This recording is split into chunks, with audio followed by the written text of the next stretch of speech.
ಇದೇ ಕ್ರೈಮ್ ಅಂದ್ರೆ ಕಾರ್ಯಕ್ರಮಕ್ಕೆ ಸ್ವಾಗತ. ನಾನು ಉಮರ್ ಫಾರೂಕ್.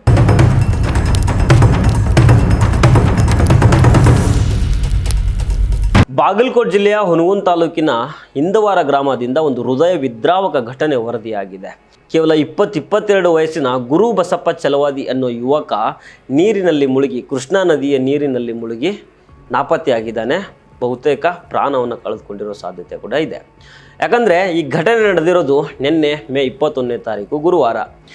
ಈ ಗುರು ಬಸಪ್ಪ ಚಲವಾದಿ ಮೂಲತಃ ಒಬ್ಬ ವೃತ್ತಿಯಲ್ಲಿ ಮೀನುಗಾರ ಆಗಿರ್ತಾನೆ.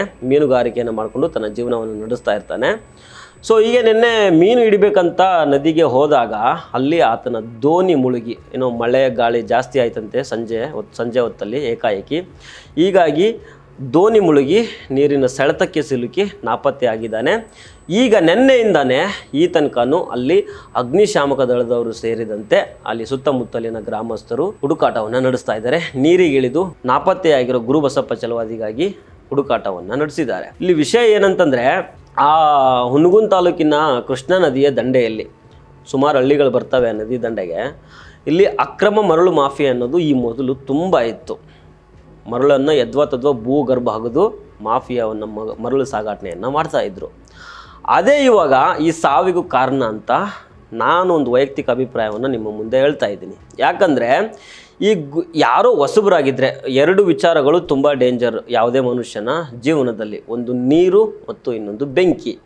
ಅದರಲ್ಲೂ ನೀರಿನ ವಿಚಾರದಲ್ಲಿ ನಮಗೆ ಆ ನೀರಿನ ಆಳ ಅಗಲ ಅದರ ಉದ್ದ ಎಲ್ಲನೂ ಅದರ ಬಗ್ಗೆ ಮಾಹಿತಿ ಇಲ್ಲದೆ ಇದ್ದಾಗ, ನಾವು ಕನಿಷ್ಠ ಜ್ಞಾನ ಇದ್ದವರಾದರೆ ಆ ನೀರಿನ ಸಹವಾಸಕ್ಕೆ ಹೋಗಲೇಬಾರ್ದು, ನಮಗೇನೋ ಅದರ ಬಗ್ಗೆ ಗೊತ್ತೇ ಇಲ್ಲದಾಗ. ಆದರೆ ಇವಾಗ ಈ ಮಿಸ್ ಆಗಿರೋ ಗುರು ಚಲವಾದಿ ಏನಿದ್ದಾರೆ, ಇವರು ಮೂಲತಃ ಮೀನುಗಾರರು. ಇವ್ರಿಗೆ ಈಜು ಗೊತ್ತಿದೆ. ಆ ನದಿ ಕೂಡ ಅಲ್ಲಿ ರೆಗ್ಯುಲರ್ ಆಗಿ ಹೋಗ್ತಾ ಇದ್ದಿದ್ದರಿಂದ ಅವ್ರಿಗೆ ಅದೆಲ್ಲದರ ಆಳ ಅಗಲ ಎಲ್ಲನೂ ಗೊತ್ತಿತ್ತು. ಕೃಷ್ಣಾ ನದಿ ಏನು ಚಿಕ್ಕದಲ್ಲ. ಆಲ್ಮಟ್ಟಿ ಡ್ಯಾಮ್ ಆದಮೇಲೆ ಮತ್ತು ನಾರಾಯಣಪುರ ಡ್ಯಾಮ್ ಮಧ್ಯೆ ಈ ಹಳ್ಳಿಗಳು ಬರ್ತವೆ. ಈಗ ಇಂದವಾರ ಅನ್ನೋ ಊರಲ್ಲಿ ಈತ ಮಿಸ್ ಆಗಿರೋದು. ಇಲ್ಲಿ ಈತನಿಗೆ ಎಲ್ಲ ಐಡಿಯಾ ಇತ್ತು, ನೀರು ಎಷ್ಟು ಆಳಕ್ಕಿದೆ, ಅದು ಮುಂದೆ ಹೋದರೆ ಇನ್ನೆಷ್ಟು ಆಳ ಇರುತ್ತೆ, ನೀರಿನ ಸೆಳೆತ ಹೇಗಿರುತ್ತೆ, ಅದೆಲ್ಲ ಇವರು ಪ್ರತಿಯೊಂದನ್ನು ಅರ್ಥ ಮಾಡ್ಕೊಂಡಿರ್ತಾರೆ ಮೀನುಗಾರರು ಇವರು ಮೂಲತಃ. ಆದರೆ ಇಷ್ಟೆಲ್ಲ ಇದ್ರೂ ಆತನಿಗೆ ಈಜು ಗೊತ್ತಿದ್ರೂ ಆತ ನೀರು ಪಾಲಾಗಿದ್ದಾನೆ ಅಂತಂದರೆ ಆವಾಗ ಬಂದಿರೋ ಆ ಗಾಳಿ ರಭಸ ಎಷ್ಟಿರ್ಬೋದು, ಮತ್ತು ಅಲ್ಲಿನ ನೀರಿನ ಸೆಳೆತ ಮುಖ್ಯ ಆಗುತ್ತೆ. ಅಕ್ರಮ ಮರಳು ಮಾಫಿಯಾ ಏನಿರುತ್ತೆ ಅದು ನೀರಿನ ಸೆಳೆತಕ್ಕೆ ಕಾರಣ ಆಗುತ್ತೆ. ಮೋಸ್ಟ್ಲಿ ಅದೇ ಇವಾಗ ಇಲ್ಲಿ ಒಂದು ಸಾವು ಅಂತ ನಾನು ಈಗಲೇ ಕನ್ಫರ್ಮ್ ಆಗಿ ಹೇಳ್ತಾ ಇಲ್ಲ, ಬಟ್ ನಾಪತ್ತೆ ಆಗಿದ್ದಾನೆ. ಬಹುತೇಕ ಪ್ರಾಣ ಕಳ್ಕೊಂಡಿರೋ ಸಾಧ್ಯತೆ ಕೂಡ ಇದೆ. ಯಾಕಂದರೆ ನಿನ್ನೆಯಿಂದನೇ ಅಲ್ಲಿ ಅಗ್ನಿಶಾಮಕ ದಳದವರು ಮತ್ತು ಅಲ್ಲಿನ ಸ್ಥಳೀಯ ಗ್ರಾಮಸ್ಥ ಯುವಕರೆಲ್ಲರೂ ಹುಡುಕಾಡ್ತಾ ಇದ್ದಾರೆ. ಆದರೂ ಈ ತನಕನೂ ಸಿಕ್ಕಿಲ್ಲ. ಇನ್ನೊಂದು ಇನ್ಸಿಡೆಂಟ್ ಏನಂತಂದರೆ, ಕೆಲವೊಂದು 8-10 ವರ್ಷಗಳ ಹಿಂದೆ ಅದೇ ಗ್ರಾಮದಲ್ಲಿ, ಇಂದವಾರ ಅನ್ನೋ ಗ್ರಾಮದಲ್ಲಿ ಸುಮಾರು 8 ಜನ ಇದೇ ರೀತಿ ಸಾವನ್ನಪ್ಪಿದ್ರು. ಅವರು ಒಂದು ಊರಿಂದ ಇನ್ನೊಂದು ಊರಿಗೆ ದೋಣಿ ಮೂಲಕ ಪ್ರಯಾಣ ಮಾಡ್ತಾಯಿದ್ರು. ನದಿ ದಡದಲ್ಲಿನೇ, ಅದು ತುಂಬ ದೂರ ಏನಲ್ಲ, ಒಂದು 100-200 ಮೀಟ್ರ್ ಆಗಿರ್ಬೋದು. ಅಷ್ಟು ಇರಬೇಕಾದ್ರೆ 2 ದೋಣಿಗಳು ಒಂದು ದೋಣಿಯಲ್ಲಿ 4, ಇನ್ನೊಂದು ದೋಣಿಯಲ್ಲಿ 4, ಈ ಥರ ಒಂದು 8 ಜನ ಇದ್ದರು. 2 ದೋಣಿಗಳು ಮಗುಚಿ ಬಿದ್ದು ಆ 8 ಜನ ಅಲ್ಲೇ ಪ್ರಾಣವನ್ನು ಕಳ್ಕೊಂಡಿದ್ರು. ಈಗ ಇದು 2ನೇ ದುರಂತ ಆ ಊರಲ್ಲಿ, ಆ ನದಿ ದಂಡೆಯಲ್ಲಿ. ಇದಕ್ಕೆ ಕಾರಣ ನಾನು ಅಕ್ರಮ ಮರಳು ಮಾಫಿಯಾ ಅಂತ ಒಂದು ನಂದು ಅಭಿಪ್ರಾಯ. ಇದ್ರ ಬಗ್ಗೆ ಅಲ್ಲಿನ ವ್ಯವಸ್ಥೆ ಯೋಚನೆ ಮಾಡಲಿ. ಈಗ ಅಲ್ಲಿ ಎಲ್ಲ ಯುವಕರು ಹುನಗುಂದ ಇಲ್ಕಲ್ಲು ಅಗ್ನಿಶಾಮಕ ಠಾಣೆಯ ಸಿಬ್ಬಂದಿಗಳು ಬಂದು ಕಾರ್ಯಾಚರಣೆಯನ್ನು ನಡೆಸ್ತಾ ಇದ್ದಾರೆ. ಅದರ ಜೊತೆಗೆ ಅಲ್ಲಿ ಸುತ್ತಮುತ್ತಲು ಒಂದು 2-3 ಹಳ್ಳಿಗಳು ಬರ್ತವೆ. ಈ ಇಂದವಾರದ ಪಕ್ಕದಲ್ಲಿ ಅಲ್ಲಿ ಅಮರವಾಡಿಗೆ, ಇಸ್ಲಾಂಪುರ ಅಂತೆಲ್ಲ ಹಳ್ಳಿಗಳಿದ್ದಾವೆ.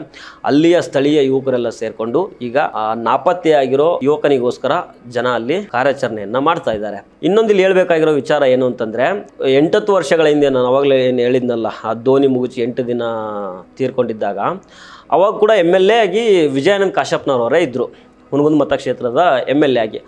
ಆ ಸಂದರ್ಭದಲ್ಲಿ ಅವರು ಸ್ಥಳಕ್ಕೆ ಬಂದುಬಿಟ್ಟಿದ್ರು. ಅವರು ಲೈಫ್ ಜಾಕೆಟನ್ನು ಹಾಕ್ಕೊಂಡು ಕಾರ್ಯಾಚರಣೆಗೆ ಸ್ವತಃ MLA ಸಾಹೇಬರು ಇಳಿದ್ಬಿಟ್ಟಿದ್ರು. ಅದು ಕಾಮನ್ ವಿಜಯಾನಂದ ಕಾಶಪ್ಪನವ್ರಿಗೆ. ಅವರು ಜನಸೇವೆ, ಜನಾರ್ದನ ಸೇವೆ ಅಂದ್ಕೊಂಡಿರೋರು. ಜನರಿಗೆ ಏನಾದರೂ ಸಮಸ್ಯೆ ಇದ್ದಾಗ ತಾವೇ ಖುದ್ದು ಫೀಲ್ಡಿಗೆ ಹಿಡಿದು ಕೆಲಸ ಮಾಡುವಂಥವ್ರು ವಿಜಯಾನಂದ ಕಾಶಪ್ಪನವರು. ಆ ಟೈಮಲ್ಲಿ ತುಂಬ ಸ್ಪಂದನೆ ಮಾಡಿದರು, ಪರಿಹಾರವನ್ನು ಕೂಡ ಕೊಟ್ಟಿದ್ದರು. ತಾವೇ ಫೀಲ್ಡಿಗೆ ಹಿಡಿದು ನದಿಗೆ ಹೋಗಿ ಕಾರ್ಯಾಚರಣೆಯನ್ನೆಲ್ಲ ಮಾಡಿದರು. ಒಳ್ಳೆಯ ಜನಸ್ಪಂದನೆ ಸಿಕ್ಕಿತ್ತು ವಿಜಯಾನಂದ ಕಾಶಪ್ಪನವರವರಿಗೆ.